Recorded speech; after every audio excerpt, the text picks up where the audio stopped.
leading to growth in faith and a deeper experience of God's love. Mga kapatid, sa pananampalatayang pag-ibig, yung po bang salita ng Diyos hindi natin maintindihan? Yung po salita ng Diyos na boring? Yung po salita ng Diyos hindi natin mapupulot at bibilihan? Yung Lectio Divina, binigyan tayo ng pagkakataon na ang salita ng Diyos ay maunawaan namin kalakip ang pananamin.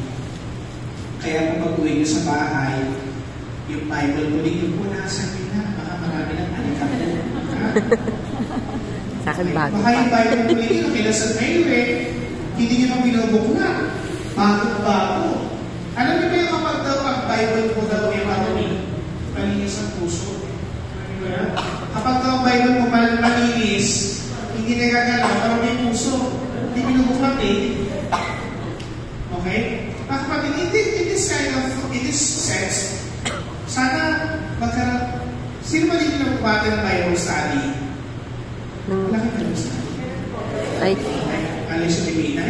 Di ba gawa nga ito? Magkaroon ka ng sarili ng notebook.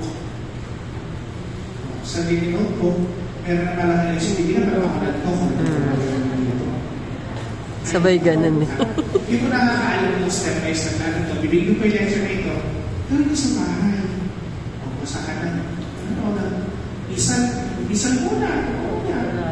Bisan every Sunday. And then try to write. Sa BBS to, marami ka na. Write yung prayer. Ito yung Sa BBS 1 ako po, ang Lectio Divina ko. Kailan yan? Yung planner. Yung mga planner. Yung planner per day, ano mga entry short na. Example lang, Gospel sa Quotation Lord, at times I am not patient. At times I am stingy, I am but Lord, teach me how to be patient in order for me to serve you. Tapos, pinasulit ka na nagkaroon about your prayer, fruit of your prayer, and your perfection. That's enough.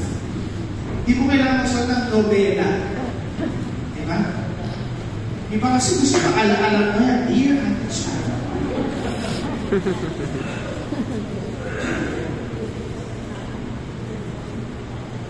Okay naman eh. Kasi huwag yung, bakit hindi nabot kasi Ate Sharon, iba ba dito kay Helen Bella pa? Helen Bella. It's a day. Uy, ano mo ako talaga, lang yung radyo ko. Mas gusto ko talaga nakikinig sa nanonood. Naabot ako pa yung drama sa radyo. Tsaka yung gabi ng langit. Ay, oo. Nanonood ako. Tsaka kapag ka po yung brown out dahil sa Baguio o kami meron pa kami gumagana na appliances, radyo. Nakabattery. Yung battery niya malalaki. Kami rin. Kaya tuloy na naging pari ako, ang unang-una kong bibili na appliances ko. Nung ako po yung nagkaroon ng allowance, hindi tayo ka ng allowance ko sa kapitran, bumili ko ng radyo. Transistor. Una pa ayaw pa ako pang nila ng abit. So, ano na ko ito, face out na ko nila. Kaya ganda mga pinatao dito, ay huwag bumili. Bumili ko ng radyo na may CD na may USB.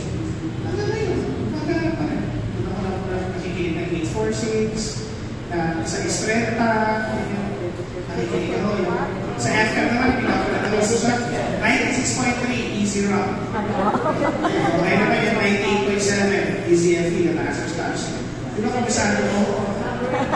Because until now, I'm still fan of radio.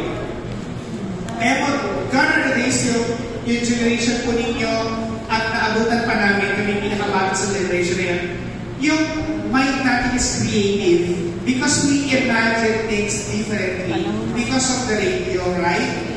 Right. Parang din po yan sa Lectio Divina. Inabot na. Mas makaka-adapt po kayo dito kaysa sa mga bata because this is our time, listening and reading. And we can be more and more imaginative and we can be more deeper in our relationship to God because of our generation na ganito, sa pakikinig na ito. Okay po? And then, with this, I ended up my my exposition about Lectio Divina, a guide to secret reading and prayer. Any questions po sa ating pong Lectio Divina? Yes po.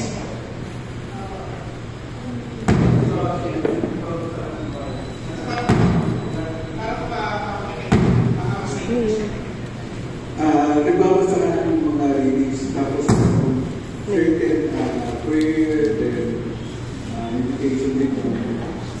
Pwede po ba i-apply yung mga ganun dun sa yung parang gaya mo rin ito sa pag-meditate sa pag-sa prayer.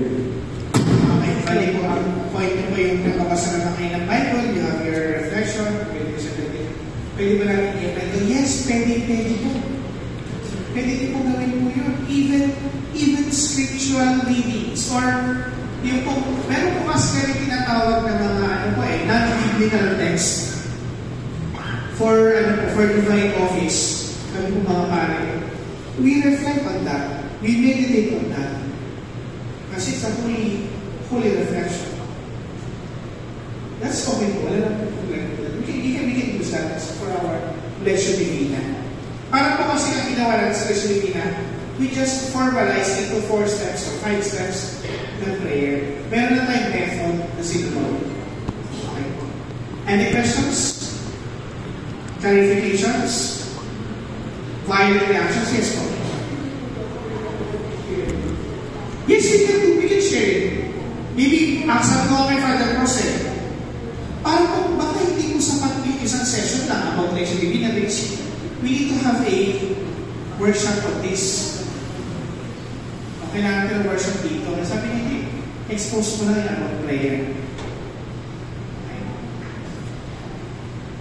Any questions so far? Any clarifications?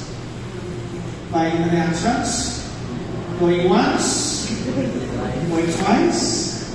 Okay with this, thank you very much and good evening.